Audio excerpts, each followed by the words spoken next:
Hey guys, welcome to Heart to Talk, the podcast. I am your host, Teresa Caesar, and you are listening to episode 44.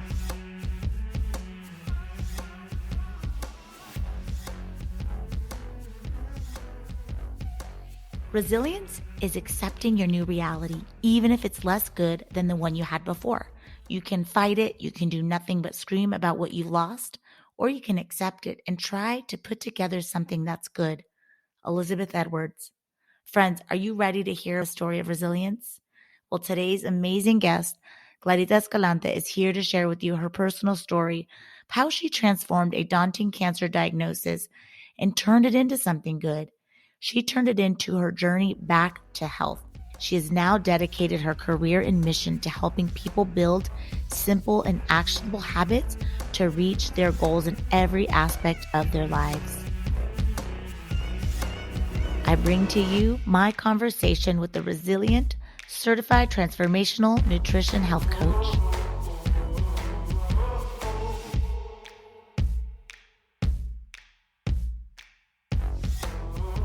I am so excited to have you on Heart to Talk, the podcast.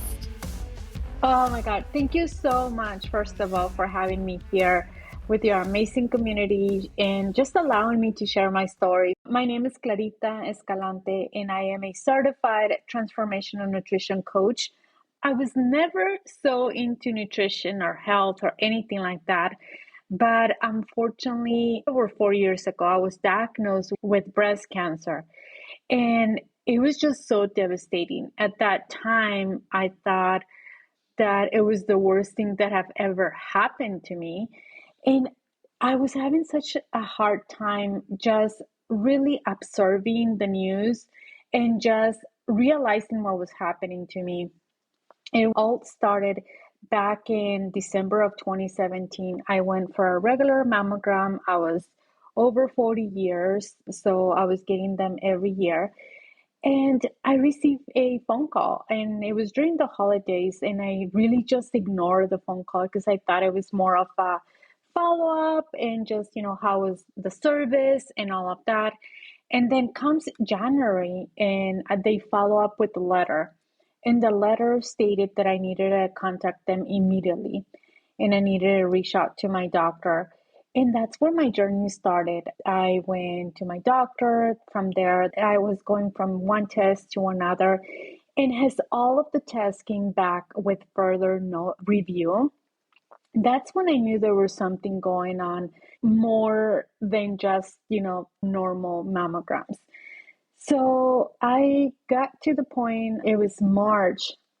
It passed probably 2 months by now, and I was referred to an oncologist. And that's when I knew that it was cancer. They couldn't tell me because in the state of Arizona, if it's not an oncologist, they can't really tell you the news.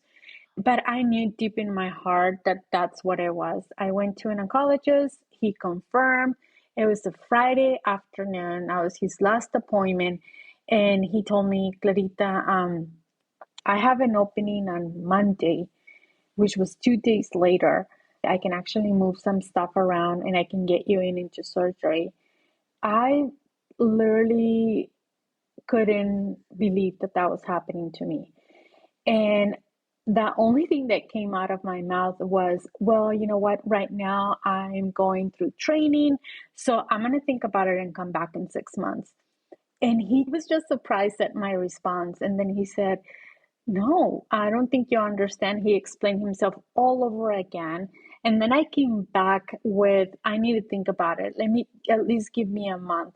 And he just explained to me how crucial it was at the stage that I was and how crucial was to do something about it and not be in another stage in a few days or in a few months and be talking about other treatments.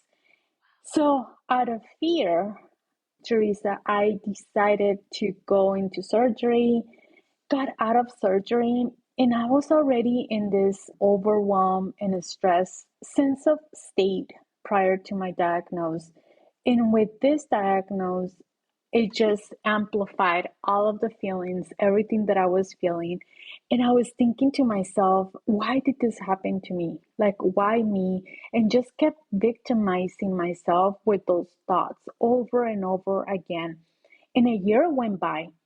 And after a year of what I call that now sitting in this victim mode, I realized that I needed to get out of that state, that I wanted to do something about it, and that I couldn't be there anymore.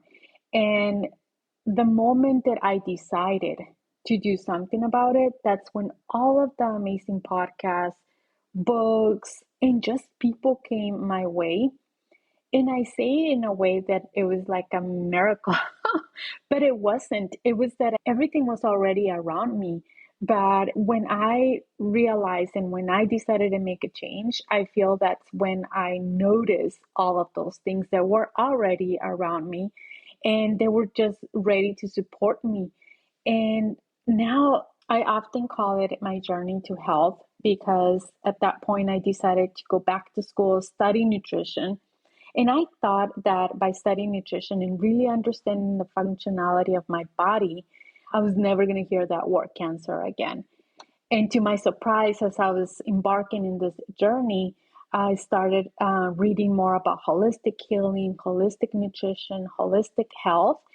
And I realized that I could be eating all of the amazing organic vegetables and fruits and amazing food and exercising, but if I didn't include my whole entire body into this healing, I was never going to reach that optimal health. And by that journey, I realized that I have had so much trauma as a child. Mm. I was sexually abused within my family. My parents did the best they could, but there was just so much emotional trauma within it. And I never talk about it. I never dealt with that. And then I grew up into this adult, bringing all those insecurities, bringing all of those traumas and never healed from it. So at one point, what I thought that cancer was taken away from me, then I realized that no, it was gifting me so much. It was gifting me this opportunity to press like that reset button. I think Staples or one of those stores has that, Yeah. and Oh, I just love really that. press. Yeah, and just press that reset button. And really, I was gifted the opportunity to go back to that trauma, heal from within. And that's where I am right now. Do you feel like had you not had that diagnosis, you wouldn't be who you are today? Oh, 100%. I often say that I would have never had the courage to step into this journey that I am now. Yeah, That's 100%. amazing. I see you, Clarita, and thank you for your courage, first of all, to share, because there's so many other women that are getting a Mhm, diagnosis today or will get one tomorrow or had one. Oftentimes we do feel alone. And I think mhm. that's why you're out there doing your work and I'm out there because all of our pain and that suffering is the result of greater growth and the highest expression of ourselves. So tell us what your mission is now. I would say that my number one mission is to really simplify health to people. Mm, And love I that. feel that if I can do a little bit of that, if I can put my little just effort into this world and really try to simplify health, it would actually allow the people to be able to understand their own bodies and be able to accomplish the goals that they have when it comes to wellness or health. So, simplifying health will be my number one mission. That's beautiful. And do you have a tip or two in how some of our listeners can simplify their health starting like today after they listen to this podcast? Yeah. And you know what? That is one of the questions that I get probably all of the time. Like, where can I start? I want to start my journey to health, like you mentioned, or I want to start eating healthy, or I want to, make a change in my health. And these three things that I'm going to mention are super simple, not easy. But if we Mm. just start building that, a foundation around our fitness or our health or our wellness and just keep adding to it. And I feel like it's so important to eat real food most of the time. Oh, I know. Yes. How simple is that? But we don't. No, I mean, and they said real food. What do you mean with that? What I mean with real food is real food like vegetables, fruits, um, meat, protein, nothing that it's in boxes, nothing that it's processed. Try to minimize this. Do I eat processed food? Yes. But I do minimize the processed food. I do minimize anything that it's in a box or in a can. And if you can implement more real food, you're just not going to see the effects of weight loss or health or anything like that. But you're actually really communicating or building a strong communication from the outside world within your inside world. Mm. And that is so amazing because I mean, that's where the diseases start and everything. And I can go on and on. But number one would be eat more real food. Number two, stay hydrated. I feel like we don't drink enough water in order for our body to be hydrated, for the organs to be working properly. And number three, compassion. I hear a lot of people saying, I'm off the wagon, or I'm the wagon, or I'm going to start on Monday, or I'm going to start this diet. And it's just, I have a friend who's a dietitian that she says often, there's no wagon. And I 100% agree with her.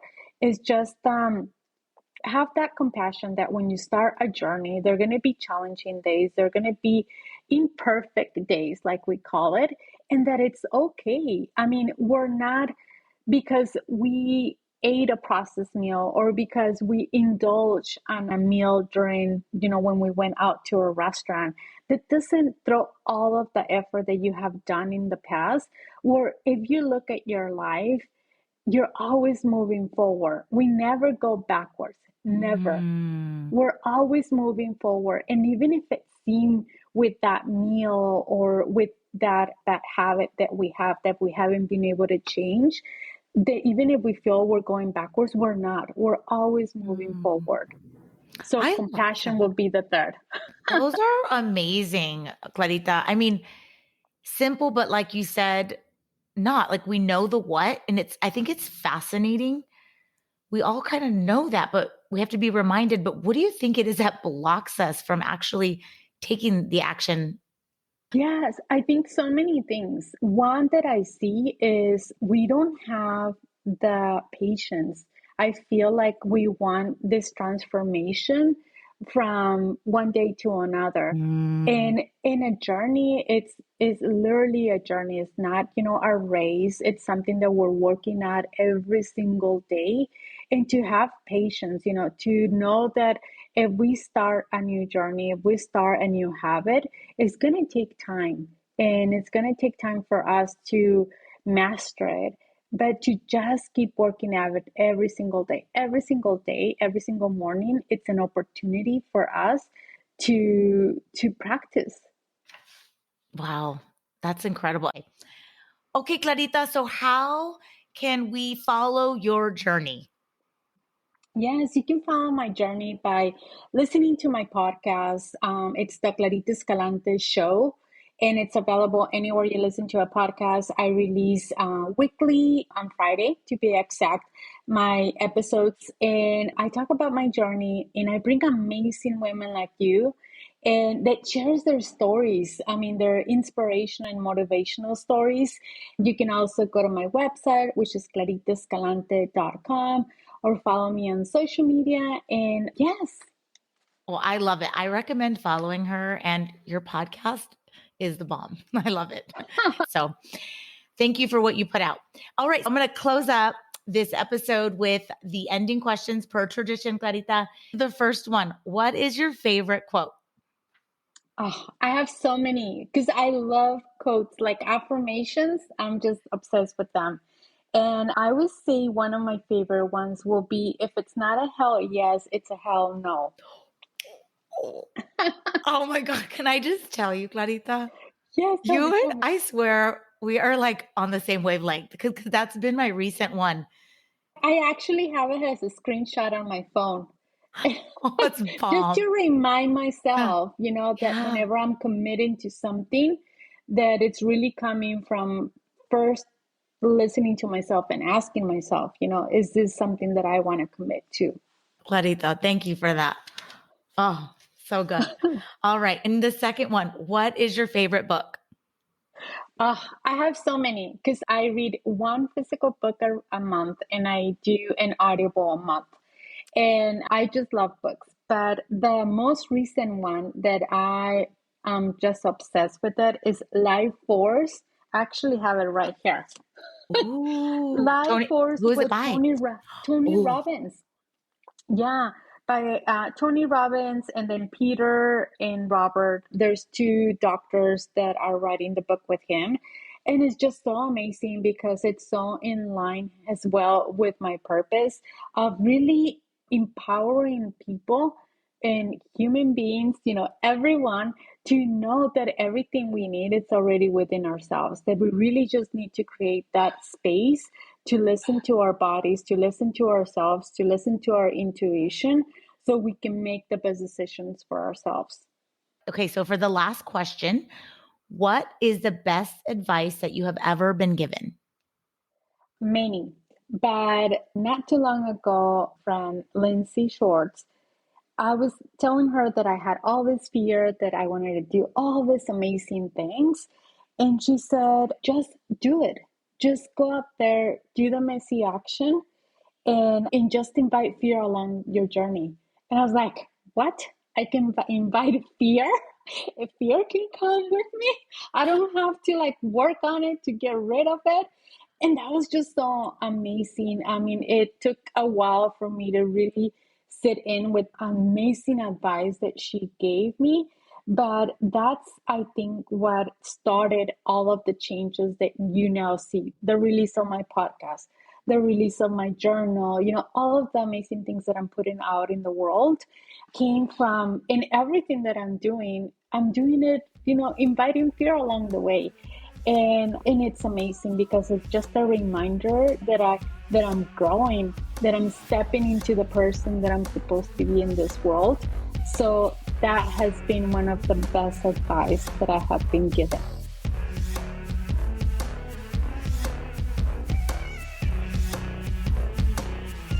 Thank you so much for tuning into this episode. I do hope that you enjoyed my conversation with Clarita Escalante today and that you feel inspired to embark on your own journey to optimal health in all areas, mind, body, and spirit. Please remember to rate, subscribe, and download this episode and any of your other favorite Heart to Talk the podcast episodes. Be sure to find me on Instagram and Facebook for updates and more. Otherwise, friends, I'll be back in 2 weeks.